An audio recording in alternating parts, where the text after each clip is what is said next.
જેને સાંભળીને તમારું લોહી ઉકળી ઉઠશે।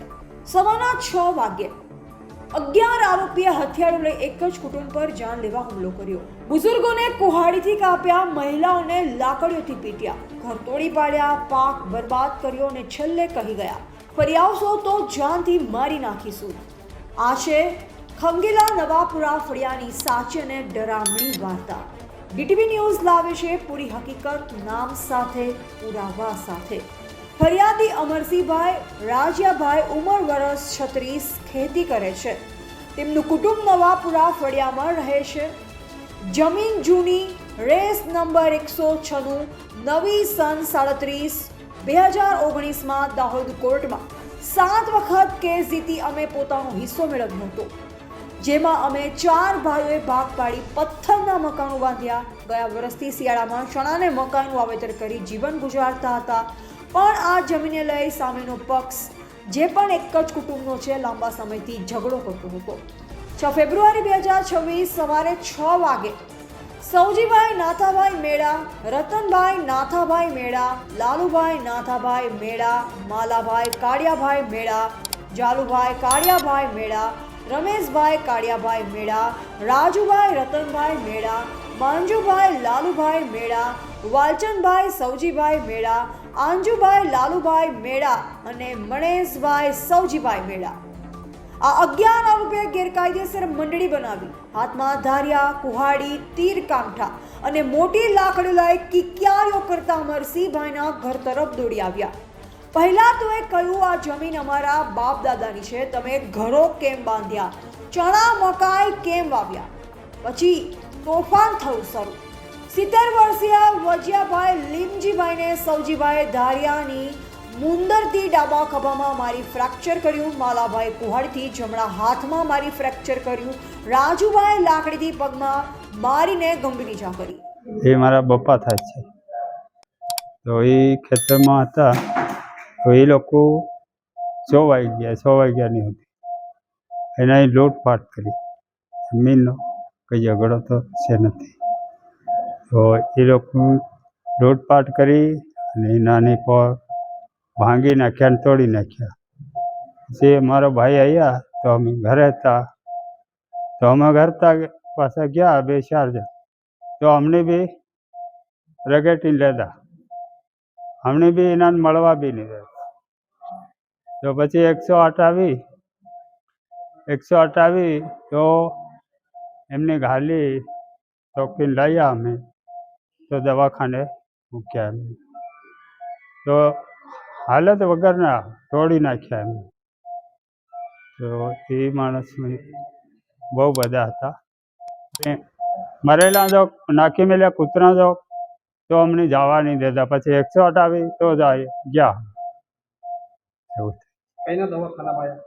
દાહોદ ઝાયડસમાં શું છે? ઉપચાર બરોબર ચાલી રહ્યો કે ઇલાજ? હા, સારવાર તો થઈ બરોબર है कि एम? हाँ बराबर।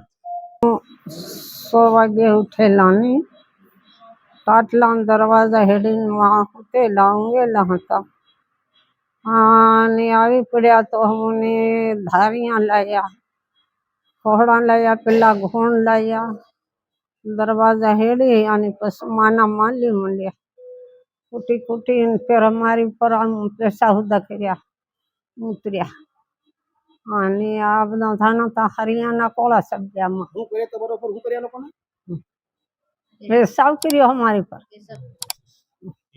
આડા પાડીને મારીને આડા પડી ગયા, પછી પેશાબ કર્યો મારી પર, હમ ઉતરી એના ઉપર પેશાબ કર્યો। તો તમે સરકાર से શું ઉમ્મીદ કરો છો? ન્યાય માટે શું કહેવા માંગો? સરકાર શું કહેવા માંગે મારા સાહેબ, અમારી કે સુણવાઈ થતી નથી, हम એમના એમ પડ્યા નહીં, તે ચક્કર આવે રહ્યા, મટી રહ્યા, દુખામાની મટી રહ્યા, નહીં અમારો કઈ ઓપરેશન થઈ રહ્યું। વાલીબેન દોડી આવી તો માંજુભાઈ લાકડીથી કપાળમાં મારી દીધું। વિનુભાઈ નુરાભાઈ, જે સાંભળી બોલી શકતા નથી, અને રતનભાઈ લાલુભાઈ અને જાલુભાઈએ મળી આડેધડ લાકડીઓથી માર્યા, ડાબા કાંડાને જમણી કોણીમાં ફ્રેક્ચર। બદિયાભાઈ લીમજીભાઈ, સીતાબેન અમરસિંહભાઈ અને રાજાભાઈ લીમજીભાઈને પણ બાકીના આરોપીએ લાકડીઓથી પીટી ઇજાગ્રસ્ત કર્યા. ઘરના દરવાજા તોડી પાડ્યા, પથ્થરો મારી તોડફોડ કરી, ખેતરમાં વાવેલા ચણા મકાઈનો પાક ઉખેડી નુકસાન કરીને જતા ફરી ધમકી આપી, ફરી આવશો તો જાનથી મારી નાખીશું. અમરસિંહભાઈએ તુરંત જ પોતાના ભાઈ ભત્રીજાઓને ફોન કર્યો. પરિવાર આવ્યો ત્યારે આરોપીએ વધુ એક વાર પાકને નુકસાન કરીને ધમકી આપી ભાગી ગયા. મનુભાઈ વજિયાભાઈ 108 પર કોલ કર્યો. એમ્બ્યુલન્સ આવી, બધાને દાહોદ સરકારી હોસ્પિટલમાં લઈ જવાયા. ડોક્ટરે કહ્યું વજિયાભાઈ અને વીરુભાઈને બંને હાથમાં ફ્રેક્ચર, બદિયાભાઈને પગમાં ગંભીર ઈજા, સીતાબેન અને રાજાભાઈને માથા, શરીર પર અનેક ઈજા. ડોક્ટરે મેમો પણ આપ્યો. કતોરા પોલીસને સવારે જાણ કરવામાં આવી, પણ પોલીસ બપોરે પહોંચી. હાલમાં 4 આરોપીની ધરપકડ કરી છે, બાકીના 7 ફરાર છે. પોલીસ કહે છે જલ્દીથી પકડી પાડીશું. પ્રશ્ન ઘણા છે, એક જ કુટુંબમાં આટલી ક્રૂરતા કેમ? 7 વખત કોર્ટ જીત્યા પછી પણ હિંસા કેમ? બુઝુર્ગો, મહિલાને વિકલાંગ વ્યક્તિ પર આટલો બર્બર હુમલો, આ કયો કાયદો છે? પોલીસ સમયસર કેમ ન પહોંચી? DTV ન્યૂઝ આ કેસને સતત ફોલો કરી રહ્યું છે. જેમ જેમ નવી અપડેટ આવશે તમને તુરંત જ જાણ કરીશું. સવારમાં અમને માર્યા, હુમલો કર્યો અમારા પર, મારા કપડાં ફાડીને મને ઇજ્જત લેવાની કોશિશ કરી. આ કેટલા લોકો હતા? 30-20 જેવા લોકો હતા. 20 લોકો જેવા હતા. એ પછી અમને ચારે માર ઘેર લેતા અને પછી અમને મારામારી કરી. પછી મેં મારા ઘરવાળાને ફોન કર્યો, ત્યાં ફોન બી સેન લેતા આપકી લીધો ફોન. પછી બધાને મારે ગગડાવી દેતા. પછી આવીને જોયા અમારા ઘરવાળા.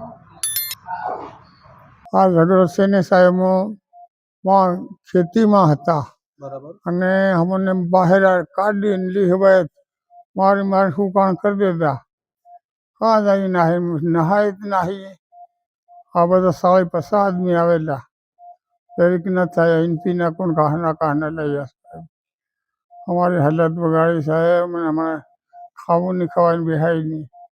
અને આ અમારા મકાનમાં હુમલો કરીને ભાંગ તોડ કરી અમુક ચા પીવા ઉઠ્યા અંધારે ના સવારમાં, તો ચા નહીં પીવા દઈને હુમલો કરીને અમને કુશીબાઈ કોહડીઓ લઈ ગયા, હરિયા કામટી લઈ ગયા, ધારિયા લઈ ગયા, ખાંજો લઈ ગયા. પણ બધું અમારું ભાંગ તોડ કરીને માનામાં નાખી દેતા.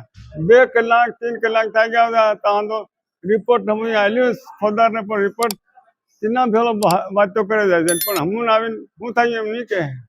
ભેળો તેના ભેળો ટેકો આલ્યો ફોજદાર જમાદાર. તો તમે આવું શું વિરોધ કર્યું અમારે કહીને હમ ફરિયાદદાર હમું આવે કે તેના મારનારા કને તમે જાય આવો હુમલો કરાવી રહ્યા. તમારે કેવું જોડે ગામમાં કોને કંદા પહેલા જમાદાર ફોજદાર કંદા કે તમે હુમલો કરાવી રહ્યા. તો આ ઘેરો કેમ લૂંટાડો? તમારી દુનિયામાં આવું કેમ કામ કરો? અમે શું ગુનો કર્યો? અમારા ઘેરોને પાર ભાંગ તોડ કર્યો, હુમલો કર્યો, આખો બધા બોલાવી. પછી 7 આદમી આવ્યા, માતા ખીચી કોહડાઈ માર્યા, ડાંગીઓ મારે, પેલી પલાટી આપણે પલાસ્ટી લાકડીઓ મારે, ઘેર પાછા કાઢીને ઉંગળા વાળે પર ઉભા મોરે મેલ્યા, મોર પહાવા હાડકા પાર ભૂસ કરી નાખ્યા. અમને એવો શું ગુનો કર્યો? અમે પૂછતા તમે શું કરવા એમ કર્યું, કોઈ કહેતા અમે ગુનો ઉતારતા. વધુ સમાચાર માટે DTV ન્યૂઝ સાથે જોડાયેલા રહો. સબસ્ક્રાઇબ કરો, લાઇક કરો અને તમારા વિચાર કમેન્ટમાં જરૂર જણાવો. નમસ્કાર.